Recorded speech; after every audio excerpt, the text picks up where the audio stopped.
All right, Leroy. Who's the one and only master? I am.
What's up, Remnant 2 gamers? Welcome back to the channel. It's D World Wolf Gaming, back with another Remnant 2 video. Alright, I hope everyone is doing well and staying safe. Today, guys, I want to bring you a build that I made in the past. This build was very powerful during that time period, guys, but with the nerfs to the Havoc form and in general, guys, and also the nerf to the Nebula and the Monolith, it really made this build not as powerful as it used to be. But overall, guys, as you've seen in the gameplay, this build still has great survivability, does decent damage, and overall is just very fun to play with. Alright, guys, so I first want to start off and give a big thank you to everyone that continues to support me on my channel, especially those who always have something positive to say, guys. Really appreciate each and every one of you, and it means a lot. Alright, guys, so today this build here is all about having unlimited relic. That's what makes this build really stand out. On top of that, guys, it does have some good bit of survivability. I made it, the previous video I had with this particular build didn't have as much survivability as you do now, guys. Since prisms were introduced into this game, you can really make your builds a lot more tankier, basically have a lot more survivability. With that being said, this build here it has a total damage reduction of almost right at what, 68%, I believe, but we will go over that when we go over the build breakdown. So overall, that's pretty good, given that the total damage reduction in this game is 80%. So with that being said, this build, I'm just going to go ahead and say it from the beginning, it isn't the most powerful thing in this game, guys, and you will not be killing these bosses as fast as some of the other builds in this game. But if you want a build that can tackle all the content in this game just about, there are certain bosses that you will struggle with, because this is a skill / elemental style kind of build. So certain bosses you may struggle with, for example, Alexis Toro, because given the fact, guys, I prefer using ranged builds when fighting that boss, because he is very tanky and takes a lot of damage to take that boss out, and it's kind of hard to hit him with the elemental status effect builds. So otherwise, though, for most of the other bosses in this game, you can take out fairly decent, given the fact that the only downside is that it will not be as fast as it was before this particular build got nerfed. So I just wanted to throw that out there, because I will have some people in the comments saying, oh, this build takes too long to kill bosses. Overall, guys, I am continuously making content, mainly focusing on those who are new to this game, not those who been playing this game as long as myself, guys. Like I said, I had this game since day one. I've done all the content you can do in this game. So whatever I'm making content, I want to share it with those who may be new to Remnant 2, because I said in the previous video, just because you got this game when it first came out doesn't necessarily mean that everybody else that is currently playing Remnant 2 got it on day one. So I hope you enjoy the gameplay, guys. And if you do, please feel free to hit that like, share, and subscribe. It does not cost a thing, guys. Really, this is a really fun build still to use every so often. Do want to throw that out there, and I think you will enjoy it, especially those who like spamming your mods, because the way this build is set up, you basically will have unlimited mods, and also your skills will be coming back pretty quickly as well with great survivability. All right, so I'm going to let you continue watching the gameplay, and then we'll go over this build shortly.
All right, guys, so we basically at the last boss fight. I wanted to show you a little bit of gameplay of me basically going through the trial by fire.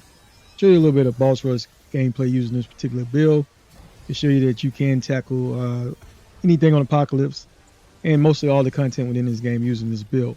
With that being said, this is one of the builds that is not as powerful as some of the other previous videos that I put out, guys. And at the end of the day, this game is very diverse. You know, always worrying about when I make videos, guys, I try to find builds that are fun, really easy to use, and everyone in the community can play with. Not always just about those powerful builds that sometimes often be very squishy, even though now they are much more improved now since we do have the Prism systems in the game.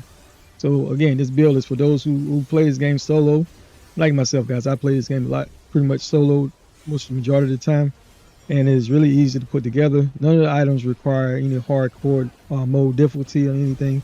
So overall, you will easily be able to obtain these items. My recommendation for those who are new and you want to attain a good bit of items in this game, guys, is to just play the boss rush mode. Play it on the easiest difficulty, and just grind it out. You will get a good bit of the items that you can attain in this game without worrying about so much of the RNG. Now, there are certain items that are tied to certain locations. You will still have to go out there and play the game to obtain those items. But the game will reward you with a good bit of the regular items that in this game just by playing on the boss rush mode on the easiest difficulty. So that way you don't have to worry about struggling getting through it. On top of that, you'll be getting a good bit of experience points and leveling up your Prism system as well. All right, so I just wanted to throw that out there for those who are new as well. So with that being said, guys, this build here, like I was saying before, it isn't the most powerful build in the game, and you will not be killing bosses within seconds like some of the builds that you can kill with these bosses with right now currently in Remnant 2. But overall, this build is still very fun, has great survivability, and I hope you enjoy. At least give it a try. All right, guys, and I want to say I'm not one to really sugarcoat anything when it comes to these builds in this game, guys. Either the build works or it doesn't. So whenever I bring this content to you, I would have tested out myself, make sure it still works, because I did have somebody wrote me a while ago on YouTube asking me, does this build still work? As of right now, the build still works. It's just not as powerful as it was previously. All right, as you see, this is one of the longest boss fights I've had in a while, especially fighting Annihilation, guys. I usually take this guy out pretty quickly with some of my other favorite kind of builds. And that's one thing I do want to say that I really enjoy this game for, is the build diversity. At the end of the day, guys, I've been playing multiple other types of games, and as of right now, I haven't found too many games that are just like Remnant 2. You know, Remnant 2, you got range builds, you got status effect type builds, you got melee builds. It has a little bit of everything. You know, I play a wide variety of games, but overall, this build has a little bit of everything. And me, I enjoy the shooters the most. Say that before, guys. That's why I do play a lot of Division 2 as well, because when it comes to build diversity, Division 2 offers a lot of build diversity as well. So if you play Remnant 2, guys, I definitely recommend you play Remnant 2. The only downside to playing Division 2 is that it is an online game, and I generally prefer games where you don't really have to worry about being online all the time. But Division 2 is a very fun game. It's one of those games that I do enjoy because of given the fact that of the build diversity, which Remnant 2 definitely has. It's one of those games that just sticks out. And if you like games that are always giving you something to do, a reason to jump in and play, try out different things, this is the build for you. And that's one reason why I put these types of builds together, just to show you that it's not always about having the most powerful build. Builds with great survivability can do pretty good damage as well.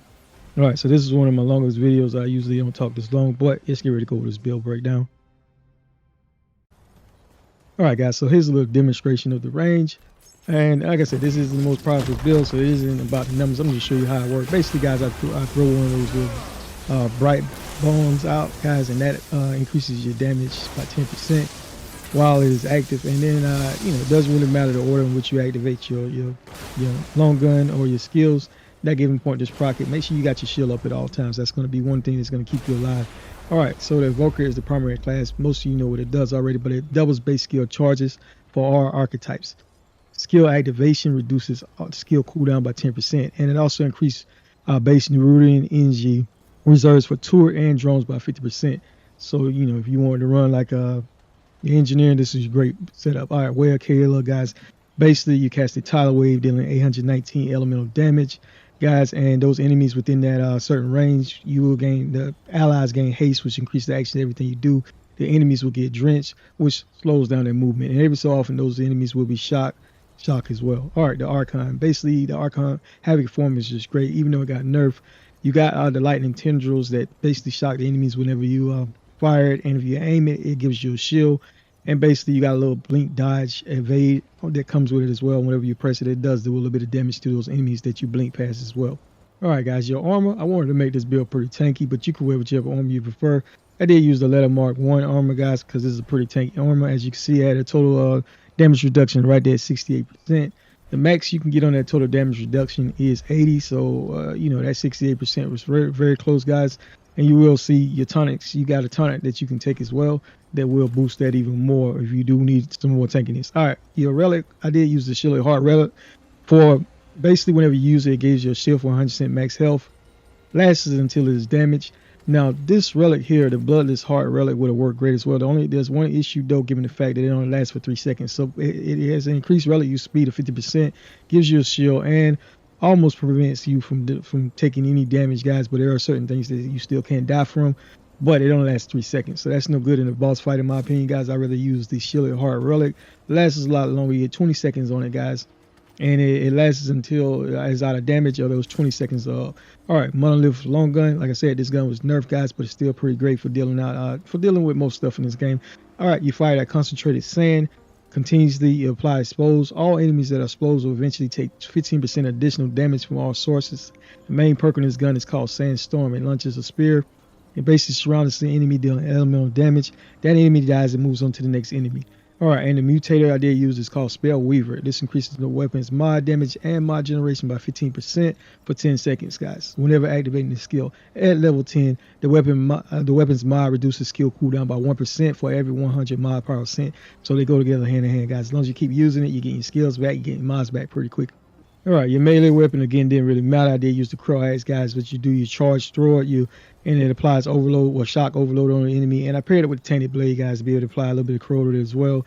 That way they're getting 2 different types of status effects. All right, the Nebula is great, guys. We know this was nerfed as well, but it releases those nanomachines that attack those enemies, guys. That way it can deal with the ads and keep and deal a little bit of damage. All right, Feedback Mutator was the one I chose, guys. Generate 20% of a single charge value as passive mod power. And at level 10, generate 15% of base damage dealt as mod power as well. All right, your rings, I did use the Shade Stone. This increases skill damage by 15%. All right, and I did use the Crimson Dream Stone as well. Critical hits increase skill damage by 2% for 5 seconds. This stacks up to 10 times, so you get up to 20% additional skill damage you can do with this ring on. All right, you need this ring right here to make this build work. It's called Conservation Seal. For every 10% of health that is missing, you get a max of 50%. You gain a 10% chance to not consume the relic, and 5% increase in relic efficacy on the next use, guys. So you'll be able to use a lot faster and basically get up to 50% chance to not consume the relic. All right, and the Restriction Core. You need this as well. This restricts the rare's healing to above 50% of the max health and reduces incoming damage by 15%. So you're getting the total damage reduction 15%. All right, and the Emergency Switch Amulet. You need this amulet as well. When below 50% health, the chance to not consume a relic on use is reduced by 50%. Final relic charge is not consumed or used, but the effect cannot be triggered again for 30 seconds. So you're getting 50% from the amulet, guys. 50% from the ring that I showed you not too long ago. The Conservation Seal, that gives you a total 100% chance to not consume a relic. So this is why or how you're able to get unlimited relics. All right, guys. And for those of you who like using the engineering class, this build works great with the engineering class as well, because it's a skill-based class. So with that being said, if you want to have infinite ammo for your turret, just equip the engineering class, guys, and that's pretty simple. You pull it out and you're going to continuously be doing damage. You're going to have infinite relic. And with that being said, now for this particular setup, I would also use the Bloodless Heart relic for this particular setup, given the fact that you're going to be using it a lot faster. So that's going to work out pretty good. You're going to have infinite ammo on your turret with infinite survivability. So this is another way that you can use your particular setup. I don't really care for using turrets a whole lot, guys. I use it every so often, but not a whole lot. So I prefer to use the other way that I've been showing you how to use this build. But if you want to use it this way, it will work great as well. I just wanted to throw that out. All right, guys, so let's go over these traits. All right, so with the Invoker gift, it comes automatically. It increases skill duration by 30%. Flash Caster comes automatically with the Archon. This increases mod and skill cast speed by 50%. All right, Fortify increases armor effectiveness by 50%. Got 10 points in that. 10 points in Vigor. This increases max health by 30. 10 points in Spirit. This increases mod power generation by 20%. They have 10 points in Expertise to reduce skill cooldown by 20%. All right, Amplitude is increased AoE and aura size by 50%. All right, Shade Skin. I recommend this, guys. You definitely need this, especially when doing boss rush. This increases elemental damage resistance by 20%. Guys, because I can tell you right now, definitely when you're doing boss rush, that shock, those enemies, those aberrations that have the shock can really take your shield out pretty quickly. That Shade Skin is a must in my opinion. All right, Bart Skin reduces all incoming damage by 10%. 10 points in that. All right, 10 points in the Glutton, guys. This increases the use speed of consumables and relics by 35%. I recommend this because you are going to be using your relics a lot, so this will help you be able to consume it faster. And 10 points in Insight to automatically generate 10 mod power per second. Now, if you don't have Glutton, guys, I will give you another alternate that you can use if you don't have it, because that trait does require you to be playing with someone to be able to obtain it. All right, so for your tonics, you got two choices with your tonics, and I will go over that with you shortly, guys. All right, so well, one thing I do want to mention is the Thayan fruit. This is great because upon death, you will get a second chance to revive. Based on how long you let this fruit mature, that's the much percentage of health you get back. All right, Mudtooth tonic was the first tonic I did choose. Increases max health by 20, and Tranquility Font was given to me from the Mudtooth snake oil. And if you don't know, guys, there's a free concoction is given to you whenever you take the snake oil, but you have no choice on what it is to give you. All right, guys, and another alternative when it comes to your tonics would be the meat shake. This is great as well because it will give you a total damage reduction of 6.5, I believe. And whenever you take it, as you can see, it took my total damage reduction up to 71%. So, and like I said, the max is 80%. So this is pretty great, and improving your chances of surviving ultimately is up to you. All right, so let's take a look at the Prism. As you can see, guys, on the Prism, we got skill damage 10%, status effect damage 15%, critical damage of 10%.